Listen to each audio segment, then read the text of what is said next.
दोस्तों, आज मैं क्लास 10th का सिलेबस स्टार्ट करने वाला हूँ और मैं सिलेबस में आज मैथ पढ़ाने वाला हूँ। मैथ में दोस्तों मैं फर्स्ट चैप्टर स्टार्ट करने वाला हूँ जिसका नाम है वास्तविक संख्याएँ। वास्तविक संख्या यानी रियल नंबर। आप लोगों ने 8th 9th में भी रियल नंबर के बारे में पढ़ा होगा।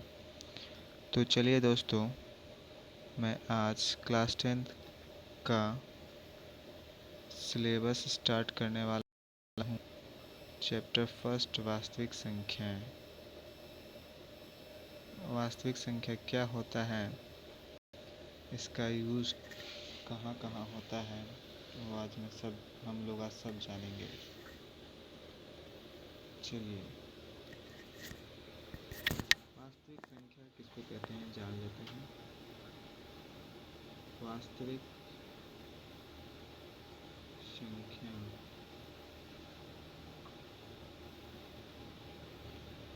दोस्तों परिमेय और अपरिमेय संख्याओं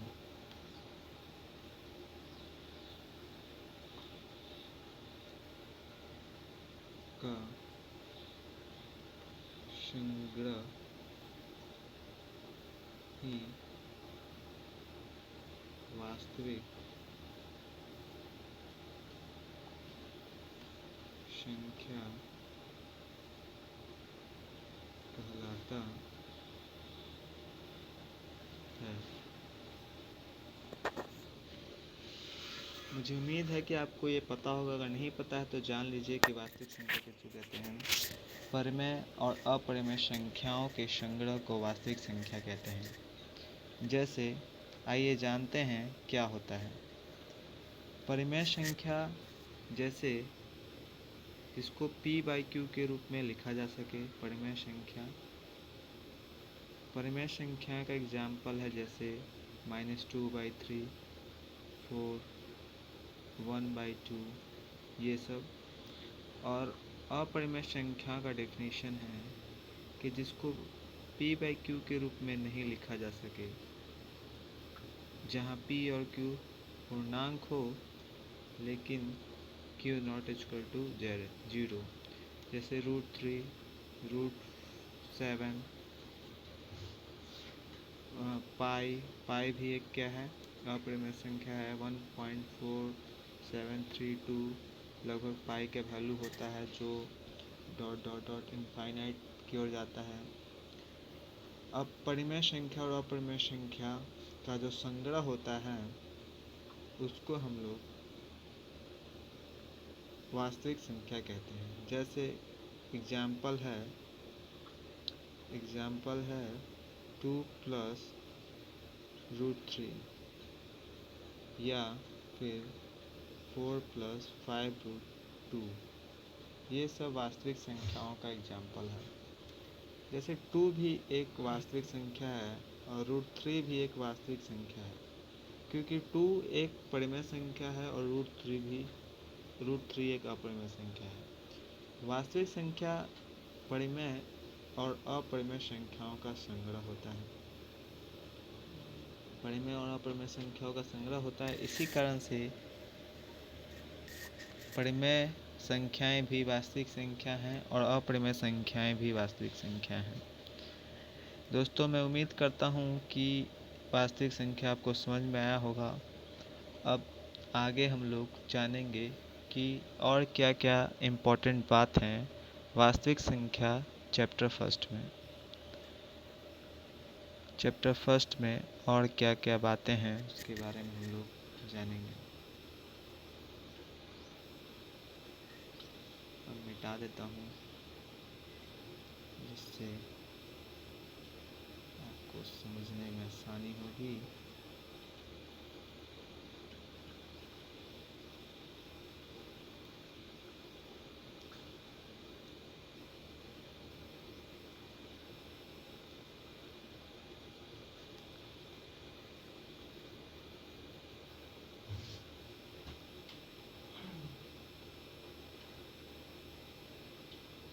दोस्तों, अब हम समझेंगे कि ये यूक्लिड विभाजन प्रमेय का क्या है। आप लोगों ने बचपन में ही पढ़ा होगा कि भाज्य बराबर भाजक गुने भागफल प्लस शेषफल होता है। इसी को हम लोग बोलते हैं विभाजन प्रमेय का। ठीक, विभाजन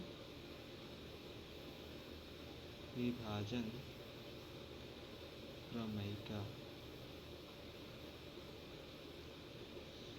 विभाजन प्रमेय का क्या होता है कि भाज्य जो होता है भाजक गुने भागफल प्लस शेषफल के बराबर होता है।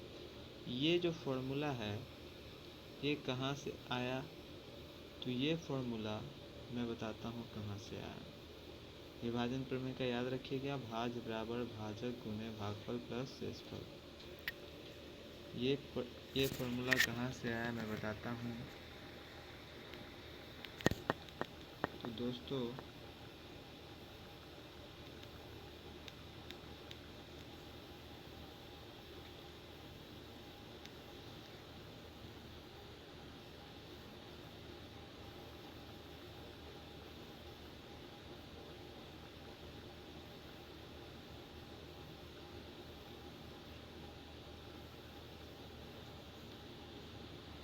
ये है भाग। जैसे मान लो आप 2 में 15 से भाग देते हो। 2 में 15 से जब भाग देते हो तो ये 7 बार में लगेगा और ये 14 आएगा और 1 बच जाएगा।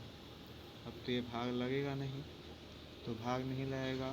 तो ये जो मेरा आया ये भागफल आया। नीचे जो बच जाता है उसको शेषफल बोलते हैं, शेषफल। और जो आंसर आया ये है भागफल। और जिससे हम लोग भाग दिए उसको बोलते हैं भाजक। जिसमें भाग देते हैं उसको बोलते हैं भाज्य। तो अब आपको समझ में आया होगा कि अगर भाज्य को लाना है तो भाजक में भागफल से गुना करके शेषफल को जोड़ देते हैं तो मेरा भाज्य आ जाता है।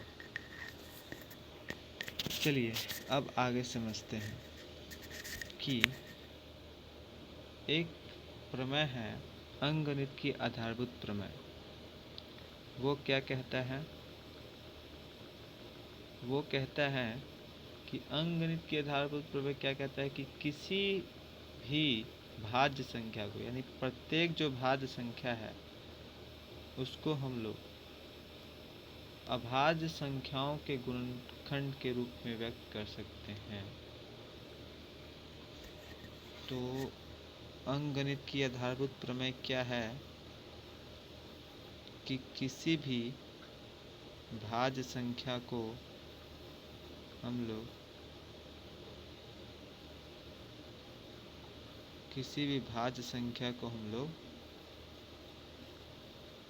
अभाज्य गुणनखंड के रूप में व्यक्त कर सकते हैं। तो चलिए ये जानते हैं कि भाज्य ये अंकगणित की आधारभूत प्रमेय क्या है।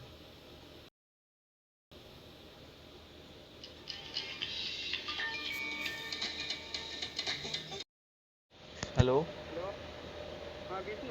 हाँ दोस्तों, तो मैं बता रहा था अंकगणित की आधारभूत प्रमेय क्या है। अंकगणित की आधारभूत प्रमेय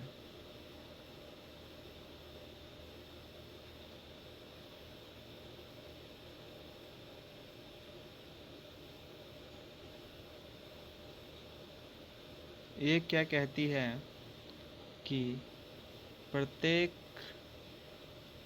भाज्य संख्या को अभाज्य संख्याओं अभाज्य संख्याओं के गुणनफल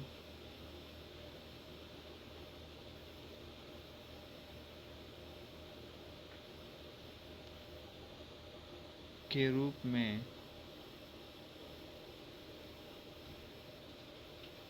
अद्वितीय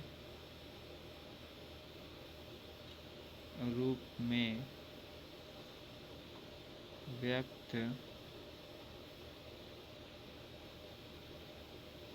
किया जा सकता है। प्रत्येक जो भाज्य संख्या है, भाज्य संख्या किसको कहते हैं? भाज्य संख्या किसको कहते हैं? वैसी संख्याएं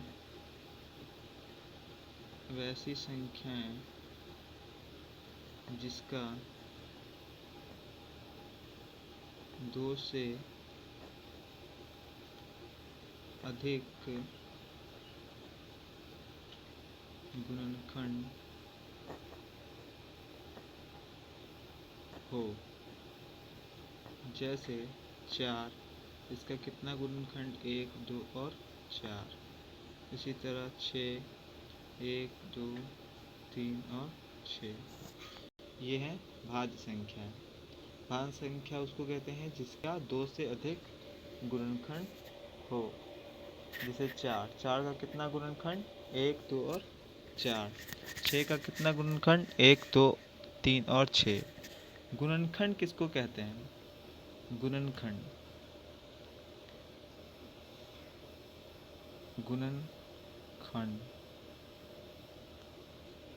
वैसी संख्या जो किसी संख्या को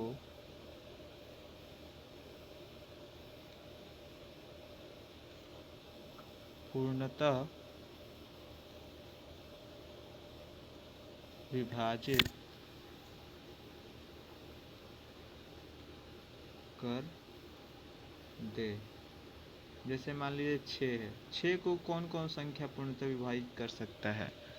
1 कर सकता है। 1 से 6 पूरी कट जाएगा। 2 से कट जाएगा। फिर 3 से कट जाएगा। 4 से कटेगा। 4 से 6 कटता है? नहीं कटता है, तो 4 गुणनखंड नहीं हुआ 6 का। लेकिन 6 से 6 कटता है, तो 6 गुणनखंड हुआ 6 का। उसी तरह अगर मुझे 8 का गुणनखंड लिखना हो तो 8 को कौन कौन सी संख्या पूर्णतः विभाजित करती हैं? 1 करती हैं, 2 करती हैं, 4 करती हैं और 8 करती हैं। ये हो गया गुणनखंड। अब हम समझेंगे कि अंकगणित की आधारभूत प्रमेय क्या कहती है। कहती है कि प्रत्येक भाज्य संख्या को अभाज्य संख्याओं के गुणनखंड के रूप में अद्वितीय रूप में व्यक्त किया जा सकता है। उससे पहले अभाज्य संख्या के बारे में जानेंगे। अभाज्य संख्याएं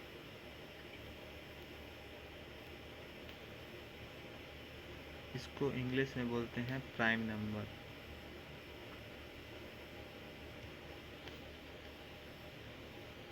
वैसी संख्याएं जिसका केवल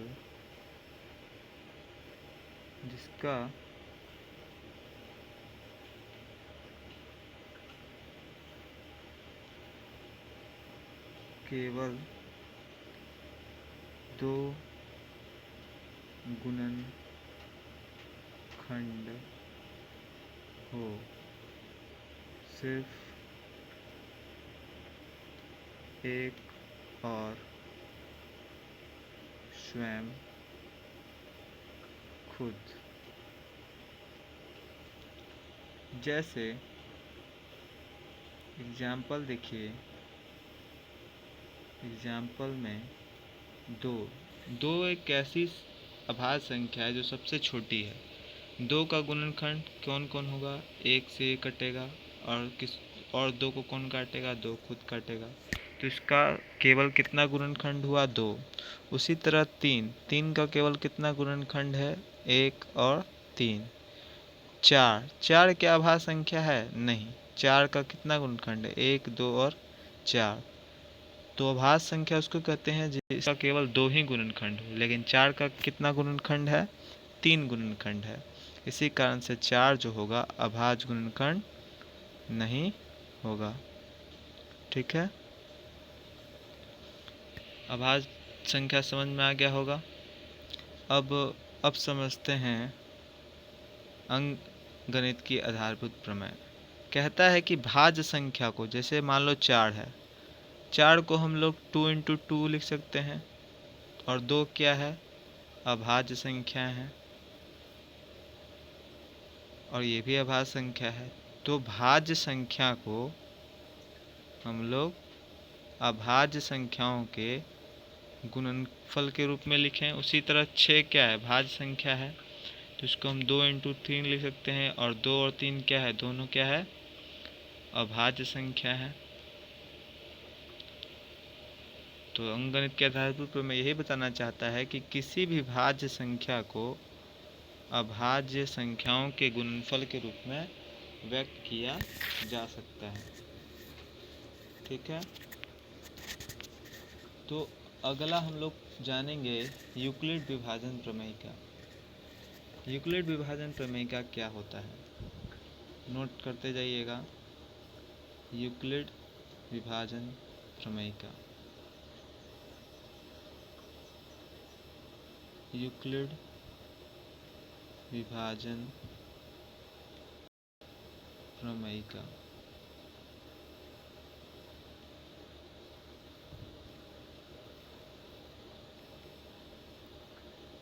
यूक्लिड विभाजन प्रमेय क्या कहता है कि ए और बी दो धनात्मक पूर्णांक दिए रहने पर, दो धनात्मक पूर्णांक दिए रहने पर ऐसी अद्वितीय, अद्वितीय का मतलब होता है एक, अऋणात्मक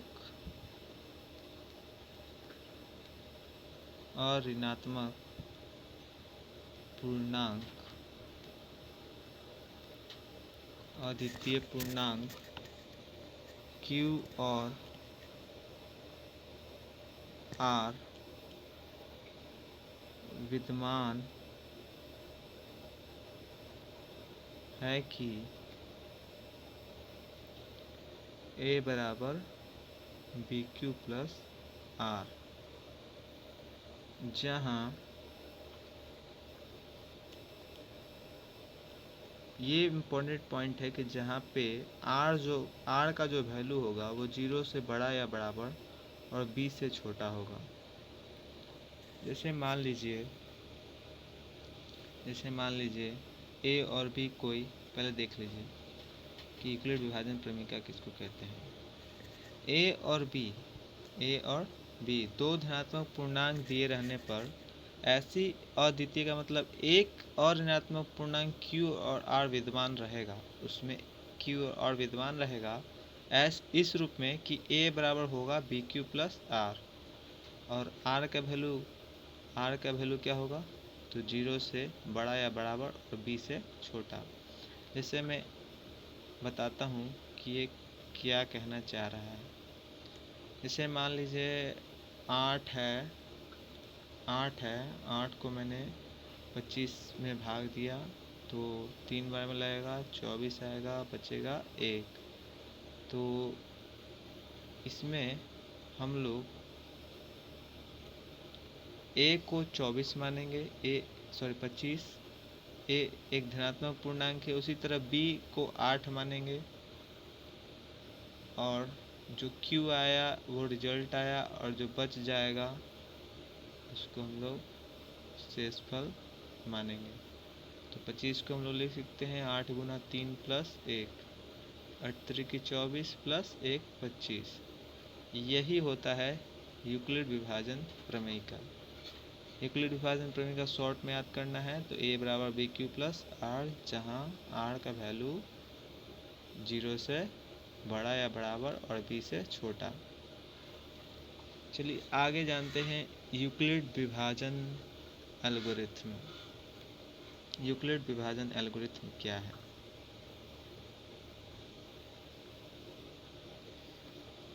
यूक्लिड विभाजन एल्गोरिथ्म क्या कहता है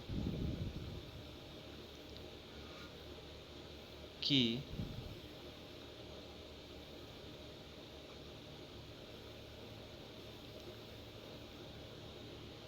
यूक्लिड विभाजन वो था प्रमेय का, ये है एल्गोरिथ्म।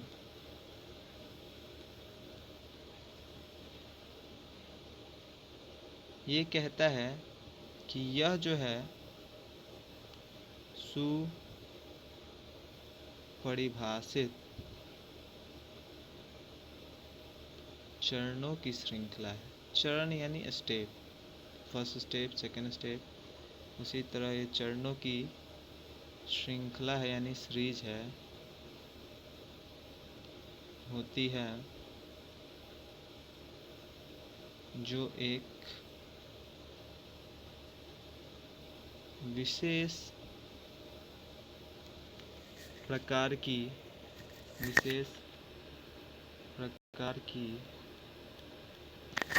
समस्या को हल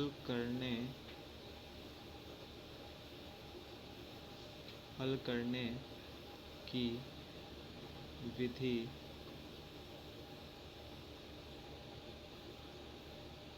या प्रक्रिया प्रदान करती है। ये एक पहले से ही परिभाषित स्टेप है, इसको परिभाषित नहीं किया गया है, पहले से ये परिभाषित स्टेप है। और स्टेप की ये श्रृंखला है, सीरीज है, जो पहले फर्स्ट स्टेप आएगा, सेकंड स्टेप आएगा, इस तरह से जो एक विशेष प्रकार की समस्या को कोई एक समस्या दिया रहेगा, उसको हल करने की ये विधि या प्रक्रिया प्रदान करती है। जैसे मान लीजिए इसमें भी यूक्लिड विभाजन प्रमेयिका का यूज होगा। किसमें? तो यूक्लिड विभाजन एल्गोरिथम में। कैसे? तो आइए देखते हैं। जैसे स्टेप कैसे होगा, तो जैसे मान लीजिए 2 टर्म दिए हुए हैं, जैसे ए दिया है 425 और बी दिए हैं, बी दिया है 46, मान लीजिए 41। ठीक, तो इसमें स्टेप कैसे लेना है? स्टेप इसमें ऐसे लेना है कि a बराबर बी क्यू प्लस आर, तो a का वैल्यू होगा 425, b का है 41 में हम लोग कितना से गुना करेंगे? तो अगर 41 में हम लोग 10 से गुना करते हैं तो 410 आ जाएगा, और 15 जोड़ देंगे तो 425 आ जाएगा। तो इसमें ये फर्स्ट स्टेप हुआ, लेकिन इसमें क्या हुआ कि रिमाइंडर अगर 0 के बराबर नहीं आएगा तो ये स्टेप फिर से चलेगा, यानी a बराबर बी क्यू प्लस आर जो हम लिए हैं वो फिर से करेंगे। अब इस बार करेंगे कैसे? तो जो 41 था अब उसमें हम भाग देंगे 15 से। इस बार a का वैल्यू जो होगा वो 41 और b जो हो जाएगा 15 हो जाएगा। तो इसको हम लोग कैसे लिखेंगे? a बराबर बी क्यू प्लस आर के रूप में लिखना है, तो a 41 है, b 15 है, 15 दूनी 30 और 11। ठीक है, अभी भी 0 नहीं आया, तो ये तो मेरा था फर्स्ट स्टेप, स्टेप फर्स्ट। यहाँ पे जीरो नहीं आया रिमाइंडर, यानी शेषफल, शेषफल जीरो नहीं आया, जीरो नहीं आया और जीरो नहीं आया, तो हम फिर स्टेप कौन सा गए, स्टेप 2 में गए। स्टेप 2 मैंने क्या किया, यहाँ पे स्टेप 2, ठीक है, ये था स्टेप 2, ये था स्टेप 2 और ये था स्टेप फर्स्ट। इसी तरह जब तक जीरो नहीं आया तब तक ये स्टेप चलते रहेगा और ये स्टेप ही यूक्लिड विभाजन एल्गोरिथम है, ठीक है। अगर जीरो आ जाएगा तो वहाँ से हम इसका HCF निकालते हैं। इस मेथड से हम लोग क्या निकालते हैं, HCF। अच्छा, क्या आपको पता है कि जब, एक इम्पोर्टेंट पॉइंट नोट कर लीजिएगा स्टार देके, कि यदि A बराबर BQ प्लस R दिया हो और R का वैल्यू 0 से बड़ा या बराबर और B से छोटा हो, तब HCF जो होता है A और B नंबर का, वो HCF ऑफ B और R के बराबर होता है। यानी जो इसका HCF B और R का HCF आएगा वो A और B के HCF के बराबर होगा, ठीक है। जैसे मान लो मैंने अभी 8 से 42 में भाग दिया, तो 8 5 40, बच जाएगा 2। तो इसको हम लोग किस रूप में लिख सकते हैं, इसको हम लोग 42 को लिख सकते हैं 8 × 5 + 2। यहाँ पे A है 42, B है 8, Q है 5, R है 2। तो HCF B और R का निकालेंगे, यानी 8 और 2 का निकालेंगे और फिर A और B का HCF निकालेंगे। तो HCF निकालने के लिए आप लोग जानते हैं तो ठीक, नहीं तो देखिए 42 और 8 का HCF निकालेंगे कैसे, तो 8 से 42 में भाग देंगे तो 8 5 40 होगा, नहीं कटेगा, शेष 2 बचेगा। अब HCF में क्या होता है, नहीं कटता है, तो जो जिससे हम भाग दे रहे होते हैं अब उसी में भाग दिया जाता है। तो इसको 4 में लगा देंगे तो 8 कट जाएगा, 2 कटे और में आता है। तो जिससे पूर्ण रूप से कट जाए वही उसका HCF होता है। तो 2 से पूर्ण रूप से कटा तो इसका HCF क्या हो जाएगा, HCF ऑफ 42 and 8 is 2। अब इसका तो निकल गया, अब हम निकालेंगे B और R का HCF, B और R का HCF।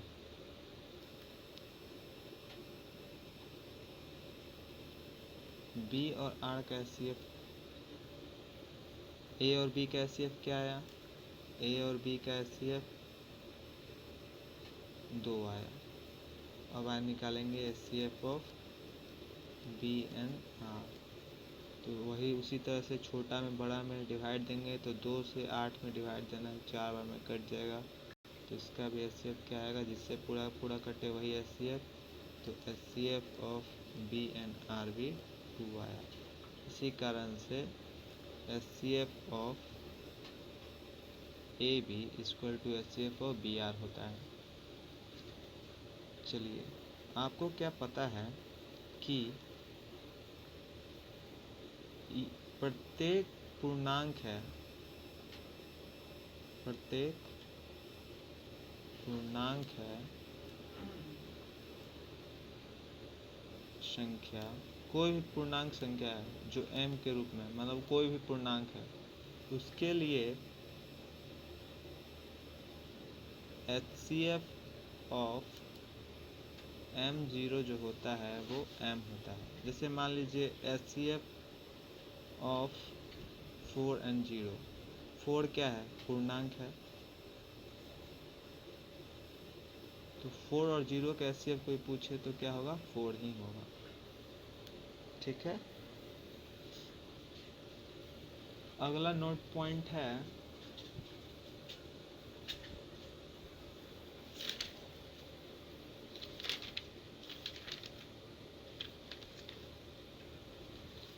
कि मैं अब फर्स्ट पेज पे आ जाता हूँ।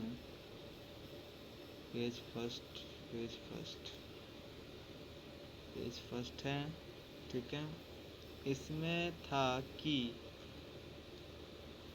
एक पॉइंट था, पहली संख्या बराबर पहली संख्या गुने दूसरी संख्या, ये बराबर होता है दोनों संख्याओं का मासा, दोनों का मासा गुने दोनों संख्याओं का लसा। मासा का फुल फॉर्म होता है महत्तम समापवर्त और लसा का फुल फॉर्म लघुत्तम समापवर्त। गाइस, आज के लिए मैं इतना ही रहने देता हूँ। अब मैं एक्सरसाइज 1.1 एनसीईआरटी कराऊँगा। आज के लिए मैं इम्पोर्टेंट पॉइंट को समझा दिया हूँ, जो भी इम्पोर्टेंट पॉइंट था एक्सरसाइज 1.1 के लिए। अब मैं अगली क्लास में एक्सरसाइज 1.1 कराऊँगा। उम्मीद करता हूँ कि ये वीडियो अच्छा लगेगा। धन्यवाद। Bye, good night, take care.